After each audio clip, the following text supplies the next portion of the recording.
The arrogant Brunali general foolishly underestimated humanity's determination and ferocity. He would soon learn humans could end a war in mere hours. Sirens jolted Billy Crawford awake from cryosleep. Red lights flashed. His transport ship quaked as Brunali torpedoes pounded the hull. Billy raced to the command center in his jumpsuit, boots thudding on metal decks. "Report!" Billy barked, rushing in. Captain Davis turned from the view screen, showing Brunali warships surrounding them. Her face was grim. The Brunali launched a surprise attack. They crippled our defenses in the sector. We're cut off. "Casualties, reinforcements?" Billy asked. "Severe losses. The Brunali jammed comms. No distress calls got out. If they break through here, they'll have an open path to our core worlds," Billy finished darkly. "Billions will die. Our weapons are useless against their ships. We have to warn the starbase." Suddenly, the Brunali commander, General Oren, appeared on the view screen. He smirked arrogantly at the humans. "Your pathetic defenses are crushed. Your fleet is ashes. Surrender now and your deaths will be quick." Billy glared at Oren with steely eyes. Humanity would never surrender. Oren continued boasting. "This is the might of Brunali technology. You never stood up." Billy cut the transmission. He had a desperate plan, a suicide mission, but their only hope. "I'll take a team to hijack one of their ships, blast through the blockade, warn the starbase." "That's insane," Davis protested. "You'll never survive." "What choice do we have? We're dead anyway if we don't act," Billy said grimly. Davis hesitated, then nodded. She knew the stakes, the lives on the line. As the team prepped weapons and gear, the ship's engineer pulled Billy aside. He held out a sleek rifle. "Experimental plasma rifle, packs a hell of a punch.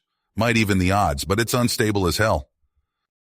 Billy hefted the weapon and met the engineer's eyes. "I'll take any edge I can get." Minutes later, Billy and his hand-picked squad of volunteers stood at the airlock, jaws clenched with determination, knuckles white on weapons, glancing at each other, sharing unspoken words.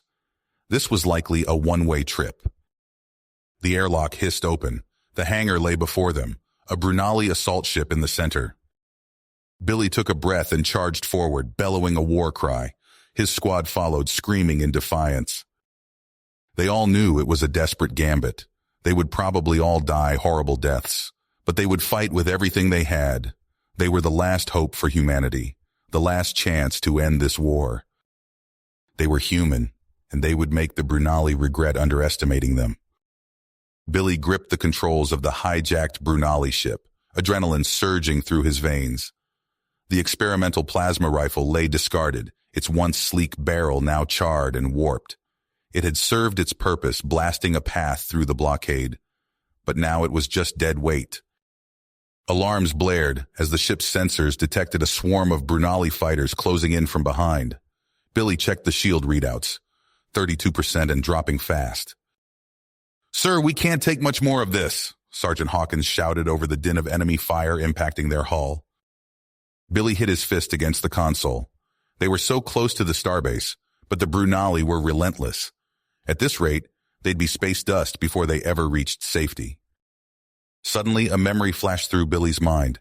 The mission briefing a lifetime ago. The analyst droning on about Brunali's supply lines, critical depots. His eyes widened. There was one nearby, wasn't there? The one fueling this whole damn invasion. "I have an idea," Billy said, his voice hardened with dedication. "But you're not going to like it." He outlined his plan. Hawkins blanched but nodded. Billy wrenched the controls, sending their ship into a stomach-churning turn. The Brunali fighters overshot, scrambling to match the maneuver. "Now," Billy roared, "lead them toward the depot." The hijacked ship strained, alarms shrieking as Billy pushed the engines past their limits. The enemy fighters fell in behind them, their weapons hammering away. But then they realized where the humans were heading. Toward their own supply depot, the lifeblood of their offensive. The fighters peeled away in a desperate bid to head off the suicidal humans. Too late.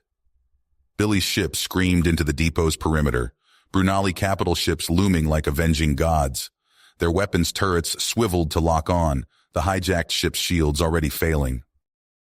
"Get to the pods," Billy ordered, his voice cracking.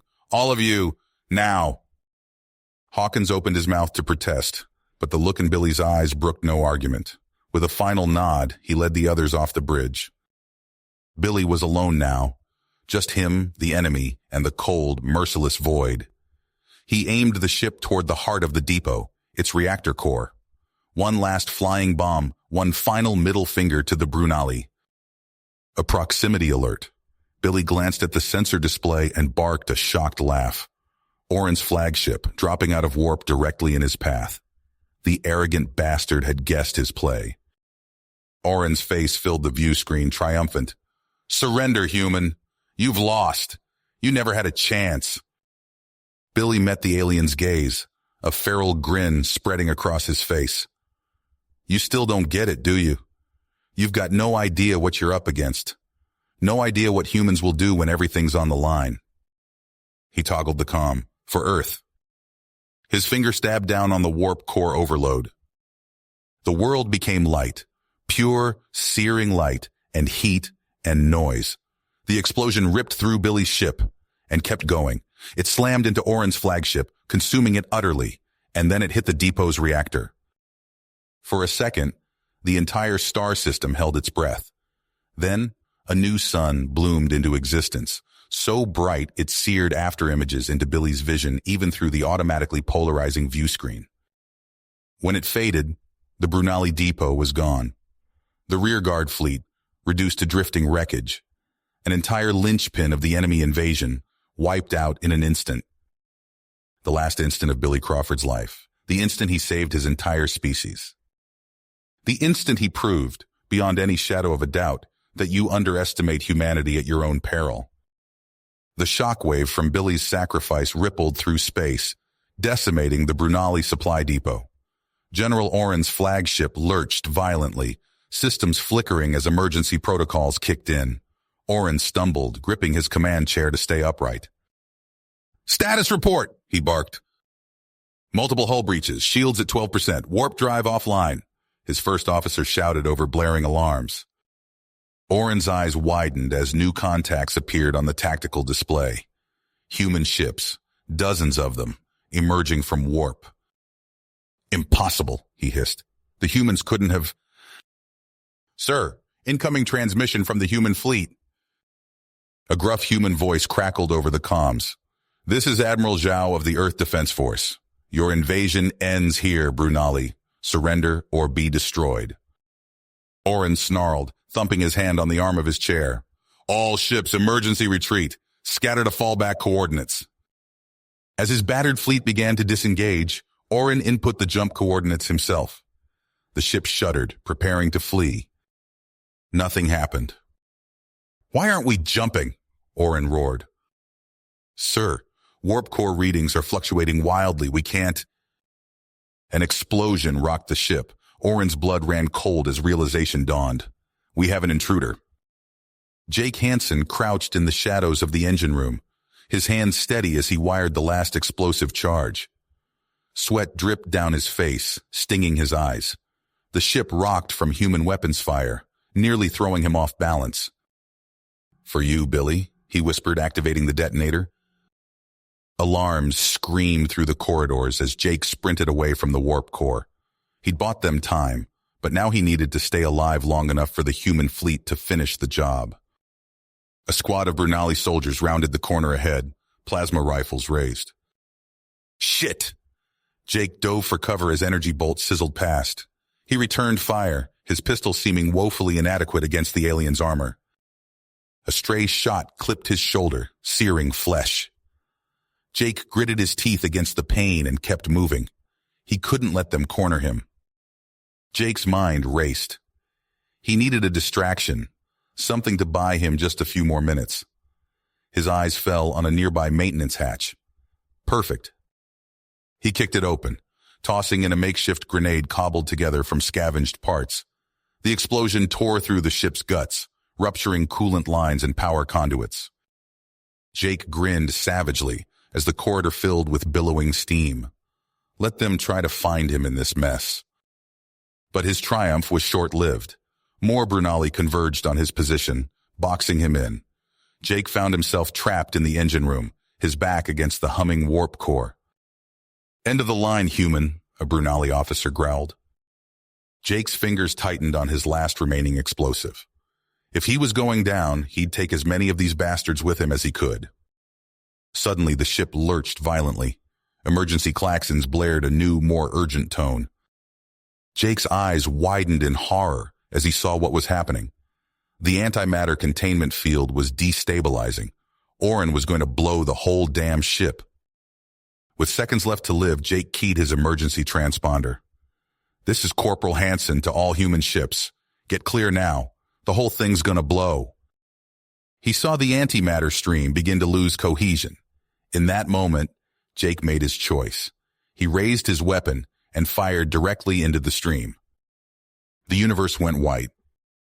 The explosion dwarfed anything Jake could have imagined. It consumed the Brunali flagship in an instant, the blast wave expanding outward at terrifying speed. Human ships rocked violently as the shockwave hit them, but Jake's warning had given them precious seconds to raise shields and brace for impact. As the blinding light faded, the battlefield fell eerily silent. Where once a mighty Brunali armada had stood poised to conquer Earth, now only scattered debris remained. But amid the drifting wreckage, a single escape pod tumbled end over end. Inside, a battered and barely conscious General Orin clung to life, his grand invasion reduced to ashes. Ashes and wreckage. His escape pod tumbled through the void, its emergency beacon pulsing weakly. Captain Harris stood on the bridge of the EDF Relentless, his expression resolute as he surveyed the aftermath of the battle. Debris from destroyed ships littered space around them. "Search and rescue teams, deploy immediately," Harris ordered. "Sweep the area for survivors and salvage." Shuttles launched from the hangar bay, fanning out across the battlefield. Hours passed as they combed through twisted metal and shattered hulls. "Captain, we've got something," a rescue team reported, picking up a faint distress signal. Harris leaned forward. "Bring it in." The rescue shuttle returned, towing a battered escape pod. As it touched down in the hangar, Marines surrounded it, weapons raised, the hatch hissed open.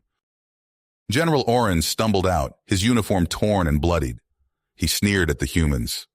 "I demand to be treated as a prisoner of war under galactic conventions." Harris strode forward, his face a mask of cold fury. "Get him to the brig now." As Orin was dragged away, another shuttle returned. "Sir, we've found more survivors, human survivors." Harris's eyes widened as Billy Crawford and his team were helped from the shuttle, battered but alive. In the interrogation room, Orin sat chained to a chair, still defiant. "You'll get nothing from me, human. My forces will crush you like insects." Harris paced the room, weighing his options. The recovered human soldiers had revealed chilling details of Orin's plans. Earth hung in the balance. "Sir?" an officer interrupted. "The prisoners, what should we do with them?" Harris closed his eyes, his conscience warring with necessity. When he opened them, his gaze was steel. "Prep the enhanced interrogation chambers," he said quietly. "We'll do whatever it takes." Orin's smug grin faltered as Harris leaned in close. "You're going to tell us everything," the captain growled. "One way or another." The harsh fluorescent lights of the makeshift interrogation chamber cast an eerie glow on General Orin's alien features as he sat strapped to the restraint chair. His eyes darted from one human to another, a snarl curling his lip despite the precarious situation. Captain Harris stood before the Brunali commander, his face a mask of cold drive. "You will tell us everything," he said, his voice low and menacing. "Every deployment, every weapon, every scrap of intel that could turn this war around." Orin spat at Harris's feet. "I'll die before I betray my people to vermin like you." Harris didn't flinch. He turned to the assembled team of interrogators, each standing by various devices that looked more like instruments of torture than anything else. "You have your orders. Extract everything, by any means necessary. If his mind breaks in the process," Harris paused, his expression resolutining. So be it. The interrogation began with a barrage of questions, which Oren met with stubborn silence. As hours stretched on, the humans escalated their tactics. Neural probes pierced Oren's skull, inducing waves of agony that racked his body.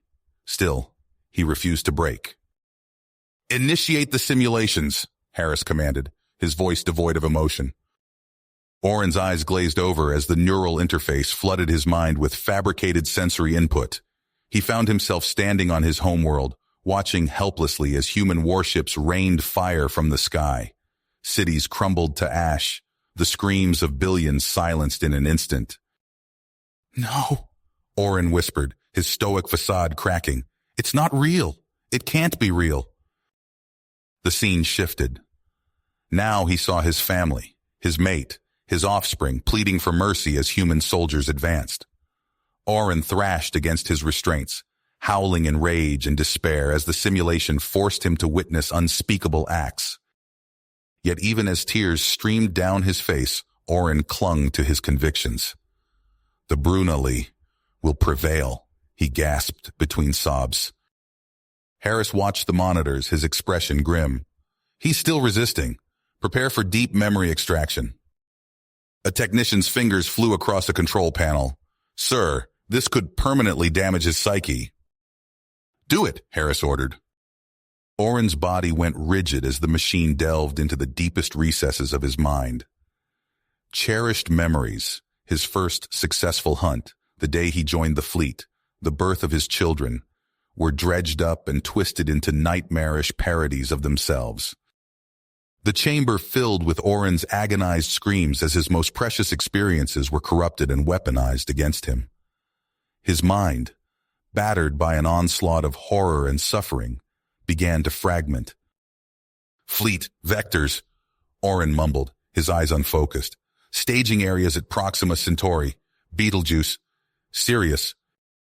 Harris leaned in, drinking in every scrap of intelligence as Oren's psyche shattered. The Brunali general's once proud form slumped in the chair, reduced to a drooling husk as the last vestiges of his consciousness were strip-mined for data. With the interrogation complete, Harris wasted no time. He strode onto the bridge of the EDF Relentless, barking orders. "Upload the intel to all fleet commanders. Initiate Operation Scorched Earth." Across the sector, human warships surged into action. Brunali staging grounds, caught completely off guard, were obliterated in precision strikes. Supply lines crumbled as human forces severed critical junctions with surgical efficiency. On a dozen worlds, missile silos rumbled to life. Doomsday weapons, their guidance systems now armed with Oren's stolen codes, streaked across the void. Brunali beachheads vanished in atomic fire, their shielding useless against weapons they themselves had designed. Harris watched the strategic display, his face illuminated by the countless indicators of Brunali ships and installations winking out of existence. In mere hours, the tide of the war had turned completely. As the last pockets of alien resistance were mopped up, Harris found himself unable to savor the victory. He made his way back to the interrogation chamber, his steps leaden. The stench of ozone and bodily fluids assaulted his nostrils as he entered. Oren's limp form remained strapped to the chair, unrecognizable as the proud warrior he had once been. Harris stared at the broken alien, a chill settling in his gut. They had won, yes, but at what cost? As he turned to leave, a haunting question echoed in his mind. In their desperate bid for survival, had humanity crossed a line from which there was no return? You have reached the end of the story. If you enjoyed this story and want to support us, please leave a like and subscribe to our channel, and for every comment that says 88, I will heart every single one of them. Thank you for your time.